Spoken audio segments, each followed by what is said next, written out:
কি রে আদি, তোর ফুলটা তো সুন্দর, দে আমাকে দে। কেন আমার ফুল তোকে দিব কেন? তোর গার্লফ্রেন্ড কি আমার গার্লফ্রেন্ড না? কি?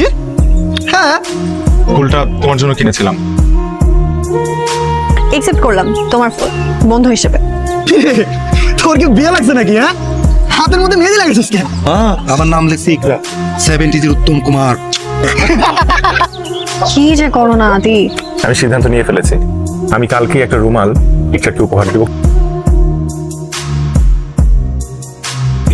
আমি তোমাকে একটা কথা বলতে চাই। বলো। জিনিস দেওয়ার আছে। দাও।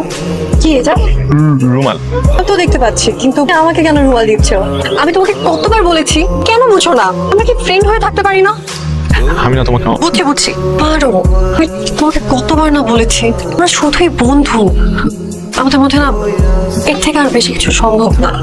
তুমি যদি এগুলো বন্ধ না করো তাহলে আমাকে ইউনিভার্সিটি ছেড়ে দিতে হবে।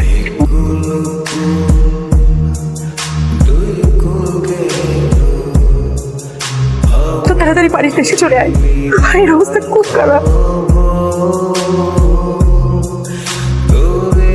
আদি ভাইয়া ইকরাপুকে নিজের থেকেও বেশি ভালোবাসতো।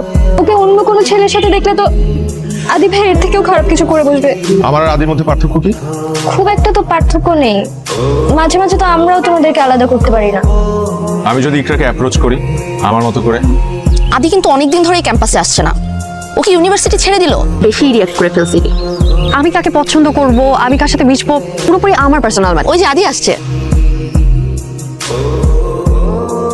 প্রেমের ক্ষেত্রে সবচেয়ে বড় মনস্তাত্ত্বিক শত্রু কি? প্রেমের চুক্তি স্যার। মানে আজকের একজন মানুষ হিসেবে কতটা ভালো সেটা কেন গুরুত্ব দেই না?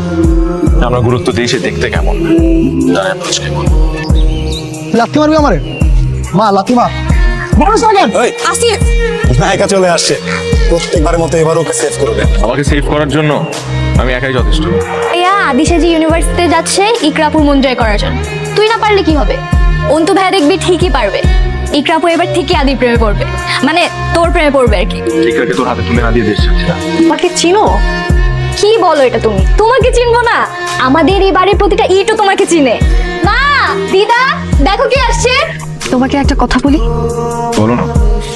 আমি একটা জিনিস কনফিউজ করতে চাই। তোমার ভেতরটা না দেখে, তোমার সাথে না মিশে আমি তোমাকে জাজ করেছি। আই লাভ ইউ আদি। আমার মেয়ের পছন্দের প্রশংসা করতেই হয়। হ্যাঁ, থ্যাংক ইউ বাবা, thank you. Mission successful. Miss Iqra এই বাড়ির বউ হওয়ার জন্য প্রস্তুত। তুই পারবি অন্তু। আমি ইকরার প্রেমে পড়ে গেছি মা। আদি ঠিকই বলতো, ইকরার কাছে গেলে ওকে ওরা বেশি থাকা যায় না। আমিও পারি নাই। কাউকে বলো না মা, আমি তো আদিকে ভালোবাসি। ও আমার ভাই, আর আদি ইকরাকে ভীষণ ভালোবাসে। ওরা একজন আরেকজনের সাথে অনেক ভালো থাকবে। ইকরা প্রেমে পড়েছে আদি নামে এক বন্ধুর সাথে।